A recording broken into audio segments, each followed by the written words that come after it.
PR disasters. That is the fate right now of Prince Harry and Meghan Markle. They can never get their PR right. And in fact, I would argue in some ways their PR, their own PR team, is their worst enemy. Because we have a fascinating quote to Newsweek to go over about a recent study Harry and Meghan did, where they basically told you they're better than you because they allegedly give more to charity. I can't think of a more stupid insinuation for a PR team to make than that, is to basically tell the world that their principles are better than all of us peasants.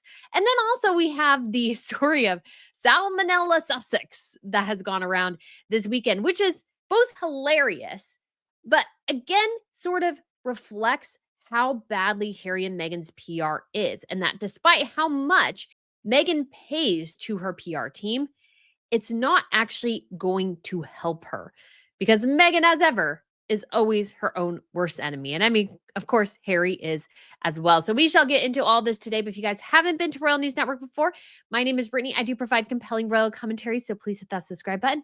I would absolutely love to have you back. And drum roll, please. We do have an upcoming trip to Slovenia, which I am so excited about because it's going to be, guys, absolutely amazing. It's going to be October 7th through October 13th. Low price right now is $3,000 for early bird. And we do also have a deal with Trova Trip as well, which is that they are having sort of a Travel Tuesday event. So you can save an additional $50 on your booking for the next 2 days. So that is super exciting there for you all. And this is going to be an amazing trip because we are starting in the capital, which is, I will have to learn how to pronounce it again, Ljubljana. And so there is a castle there. It's sort of a gorgeous medieval city surrounded by mountainsides, and was also a place where there used to be a Roman settlement as well. So you have history going back centuries. There are local caves in the region that are UNESCO World Heritage that we can check out. And what I'm probably most excited about, I will be totally honest, which has nothing really to do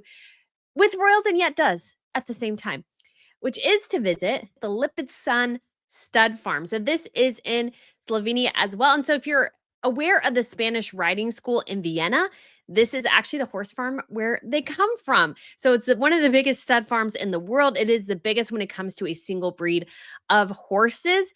And there's even actually a cool movie called The Miracle of the White Stallions, if you're familiar with it, from Walt Disney, about how they basically try to evacuate these horses, which are part of historically the Habsburg Empire. So this connects us to royalty here. Tried to evacuate them during World War II as the Russian troops were coming in to avoid the horses maybe being slaughtered for food and these sorts of things, and evacuated them. So it's going to be really cool. And then we end at Lake Bled. So this will be an entire day where we can do what we want. It's actually a very famous little situation. When I was actually at church yesterday, I kid you not, 100% a true story. The screensaver on the TV, which was connected obviously to like the computer for slideshows and those sorts of things, it was Lake Bled. So I'm like, oh, this is so perfect. Lake Bled on the screensaver, and that's where we're going to go. There's a little island with a castle on it, some beautiful beaches. Now, it will be obviously in the fall times. So we will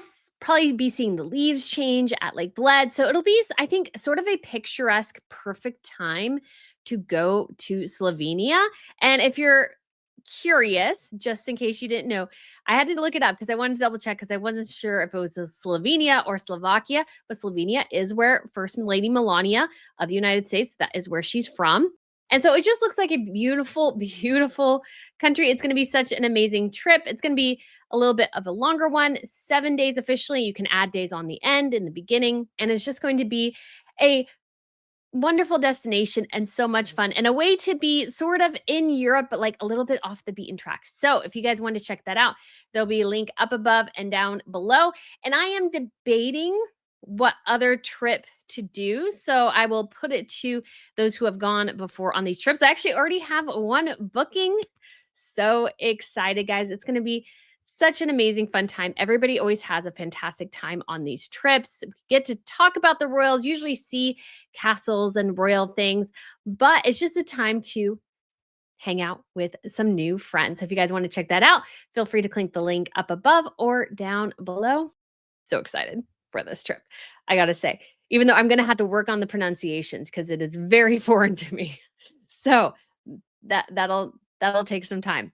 But hopefully you get to enjoy it as well. All right, guys, let's go ahead and get into these stories. Now, I do want to do one, and I think I'll do it on the Crown Report tomorrow. So if you haven't had the opportunity to join us on the Crown Report before, it is a time where we go over all sort of the other royal news, and there's some interesting questions you could say about royal finances and sort of the impact of the rogue royals sort of more broadly. And again, maybe we'll do this in a separate video. I don't know. I'm still debating. But Harry and Meghan are their own worst enemies when it comes to PR. Like we've gone over this, but I feel like this statement to Newsweek, especially on the back of a statement from last week calling actual legit business problems gremlins, as if Meghan Markle could not control the fact that, hey, maybe you want to figure out your distribution and your process for getting products before launching a brand that might be a good idea. It puts the burden on somebody else for the problem.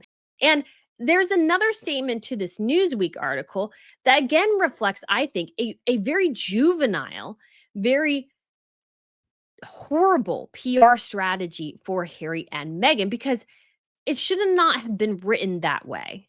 There are other things you could have said that would have been better, clearer, more concise, and I think actually a better messaging for the brand. And so, like, I can't help but wonder, so who is running their PR anymore? And is it really Meghan just giving random PR statements on her and Harry's behalf? I would not be surprised, ladies and gentlemen, if that is the actual problem. But first, let's just briefly laugh at the hilarity of Salmonella Sussex. That has been going around the media. It is excessively dumb, but I understand where it's coming from. And again, it reflects to Meghan, and this could be a broader video of Meghan just can't simply win. She can't win. She can't, even with the most inane thing, people pick it apart. And it's not something she's going to get away from, and she constantly feeds it. Now, it could be said that Meghan really just enjoys the attention, regardless if it's negative. I mean, I'm sure that actually does account for most of what Meghan does, is that she wants not only the attention, but she doesn't even mind if it's negative attention. However, she's getting to the point where she's damaging herself so much by not thinking through the messages she's sending. And I would argue, obviously, that was Kensington Palace a bit last year with the Kate Photoshop debacle. Now, I don't criticize Kate for wanting to do maybe a little bit of Photoshop. Some things weren't quite right, like they're melding pictures, kids are a little loosey-goosey and these sorts of things. But it should have been a situation where Kensington Palace said to Catherine and William, hey, you want to post this picture? Great. It needs to go through us. Everything Catherine and William post needs to go through their PR team. They're too, I think, high up to just like press post.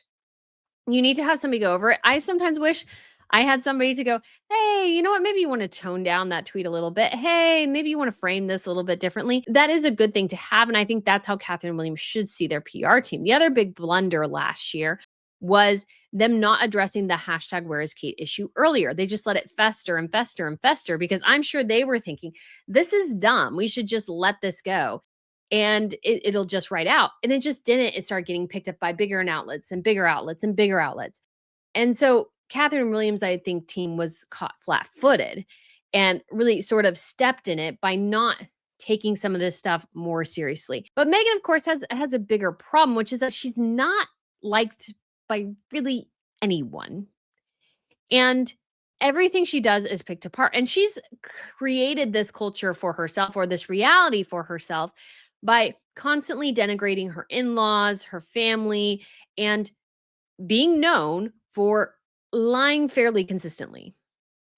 And I don't know necessarily if the lies always come from, let's say, a nefarious intention. I think Meghan is constantly just trying to reframe her narrative over and over and over again, and is completely willing to lie in order to sort of get herself ahead. And I just don't think it helps her at all. I think it makes her look exceptionally bad. And this Salmonella Sussex thing is a reflection of a PR that is so bad, so tarnished, so damaged that anything she does is going to be picked and ripped apart. Now, the only real fix for this, I think, is to back away from social media, take a huge break, and not really do anything publicly for maybe a couple of years, at the very least a year, and then maybe try to build back. Meghan hasn't even been on social media back a year, and she's already been wrecked and shredded on it. It hasn't really helped her. But I think part of it comes from, which this Newsweek article also touches on, is that Meghan isn't authentic.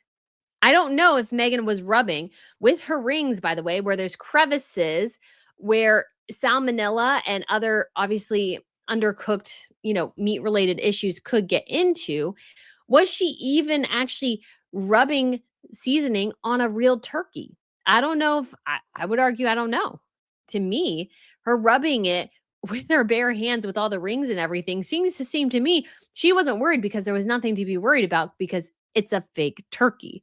Because the turkey she was basting in another video with her honey sage seasoning or whatever her topping was most likely a fake turkey too. So Megan, I think, is perfectly willing to utilize fake turkeys. And of course, it's Hollywood, baby. She can get a fake raw turkey if she wants to. Now, I don't know that for sure, but that's just my thought. But what's interesting is that let's say it is a fake turkey and she wanted to show herself cooking because I don't really think she cooks that much. And so she does this video, not realizing that because it's a fake turkey, that if it was real, she would have taken off her rings and some of her jewelry. And in this instance, or at least put gloves on. In this instance, she didn't. And then, of course, people are going, are you okay? Like, that seems like really unhealthy. And then she grabs a pepper grinder, and I can't help but think, I was like, did you wash your hands?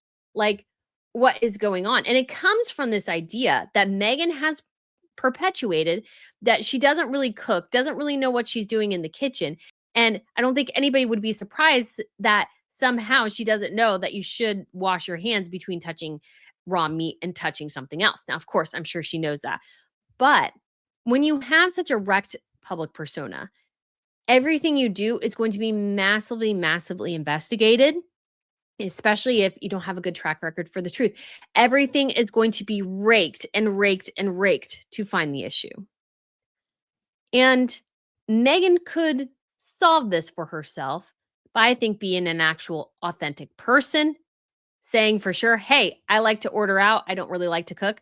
Oh my gosh. Thank you, Meghan.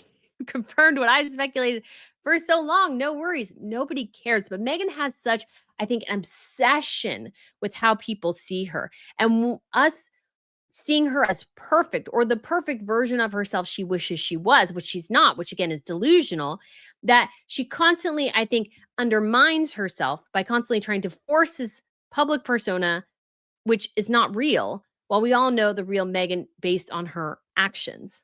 So now we get to this Newsweek piece. And this is actually, Dan Wooten pointed this out to me. I haven't been watching Newsweek that closely. I should watch them more because Jack Royston, I think, is actually doing really good reporting.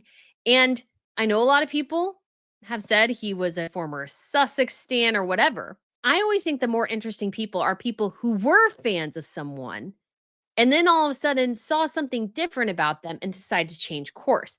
For me, Jack Royston's I don't like Harry and Meghan moment was a result of Harry, I think, not addressing the Baka people incidents within African parks, where the guards of African parks, which is a charity he's on the board of, they help protect various wildlife preserves across Africa.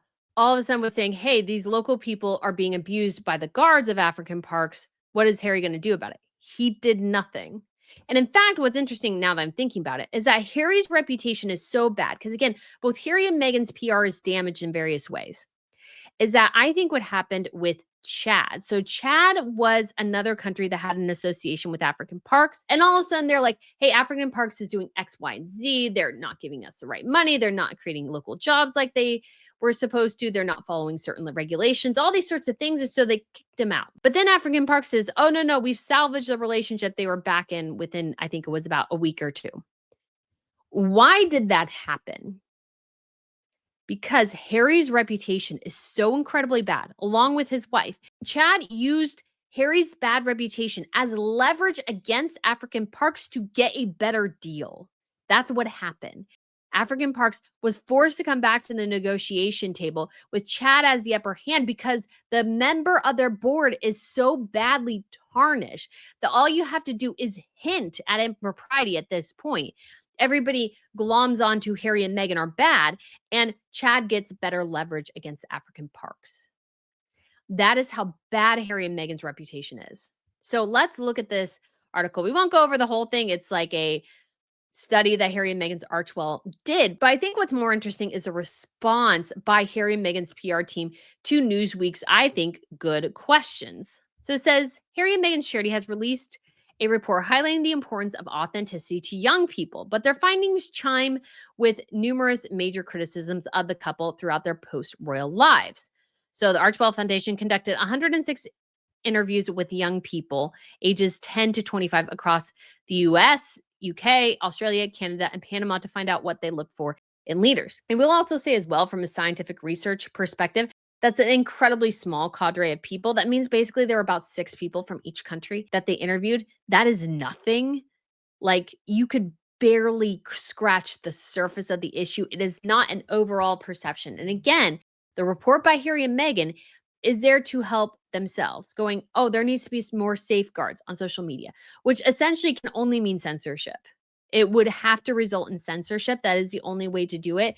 And obviously, I'm against that. I'm sure other people are against that. We have seen what censorship does on social media, and it is a way for certain people of often political persuasions to dominate and spread their message even better and not have actual debate. We need to have actual debate. We need to have different ideas. And I will always say, social media is not for children. Social media is not for children. It is for adults. So, why are we catering social media platforms to children when they should be occupied mainly by adults? And if an adult decides, a parent decides, hey, I'm going to give my children access to Instagram, they have to deal with the consequences of that. It's not Instagram's fault that somebody nefarious got in touch with their kid if the person doing the nefarious thing, there was like no evidence for it. That is probably in some people's perception not a popular opinion, but that is accurate. Harry and Meghan, in this particular instance, when it comes to social media, it is not the social media company's job to protect children. That is a parent's job. That is a parent's job. If you leave it to a company or you leave it to a government, you shouldn't be surprised when things go badly for you. It's your job as parents. Again, people want to shuck responsibility onto other people, but I think it's really important to say it is your responsibility as a parent. Nobody can parent your children better than you, and that is your responsibility. And sometimes, yeah, you'll have to live with the consequences of bad decisions. And it found that young people have grown tired of the inauthenticity of influencer culture, preferring role models who are not motivated by profit and make an impact for causes they care passionately about.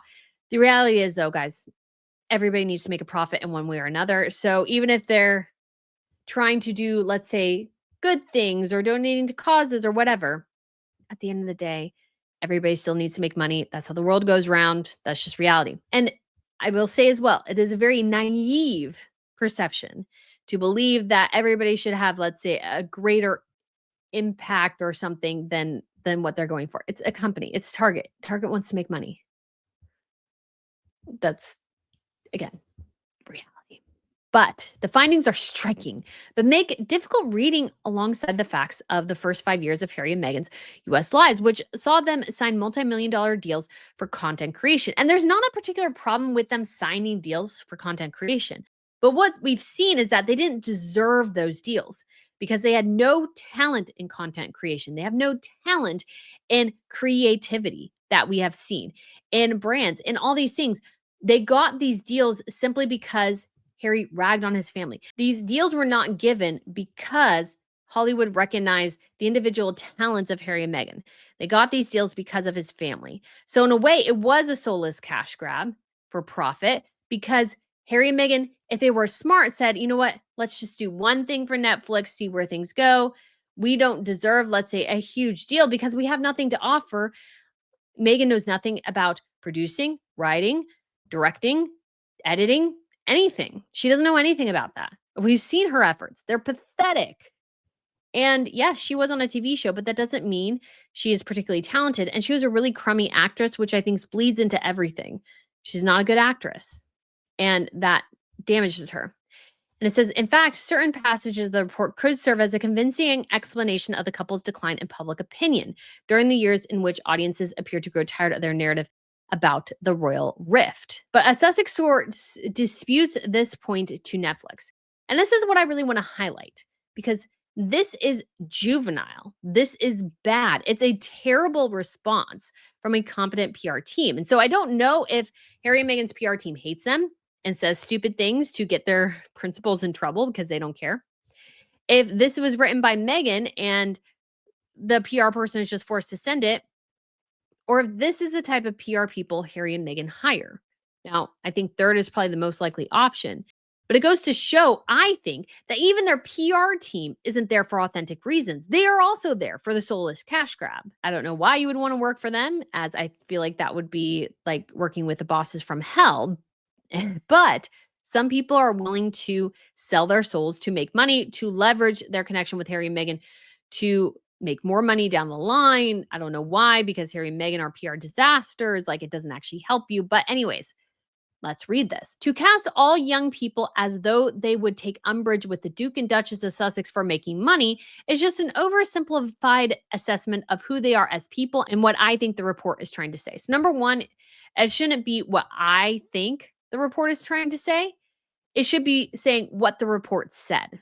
To say this means that even the PR person doesn't really or not is not fully convinced that the report actually proves that. They think that it works that way.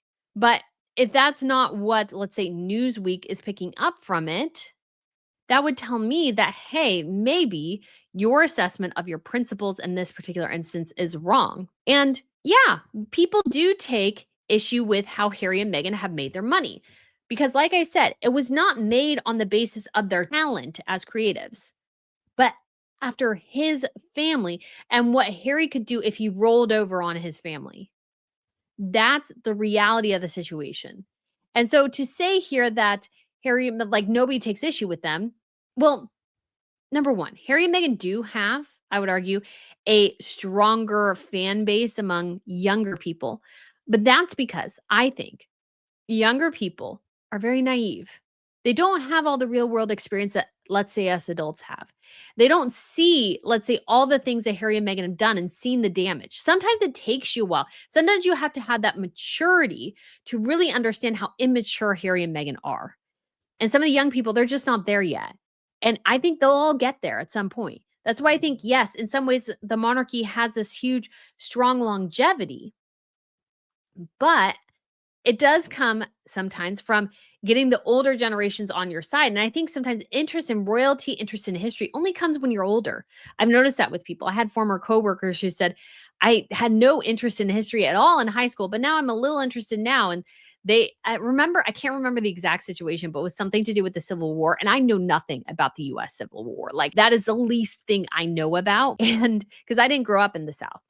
So I remember there was a Civil War class at graduate school. Everybody was in it, and I was in the Holocaust class because that was more interesting to me. And I knew a lot more about it, but I know nothing about the Civil War. And I knew something about the Civil War that she didn't, and she grew up in the South, and I didn't. I was a West Coaster. We don't talk about really the Civil War much on the West Coast because nobody cares. But I found it really interesting that people who are older sometimes realize that some things, oh, that's more important than I thought it was. I think the young people will get there. So I think relying on young people to stick with Harry and Meghan is a mistake because I think at least a strong percentage of them will at some point go, hey, you know what? I really appreciate having my father in my life. And Meghan just tossed hers away like nothing over some paparazzi pictures. Meghan has paparazzi pictures she pays for. So I think a lot of people will end up getting there. And it says young people, as it relates to brands and the things they associate with or feel an affinity to, are largely driven by activism, which I would argue is a bit immature. Now, something I found really interesting, and I realize some people will have a different perception on this, but I read Cecile Richards' book. She was a former president of Planned Parenthood. She did pass away, I think, a year or two ago, which was really shocking. I was like, wow, she's so young. And What I thought was really interesting is that she talked about how after college, so many people who were previously very engaged in activism stopped. And she couldn't figure out why. And I was like, they grew up. They started families, they had jobs. Like they couldn't put a lot of effort into activism.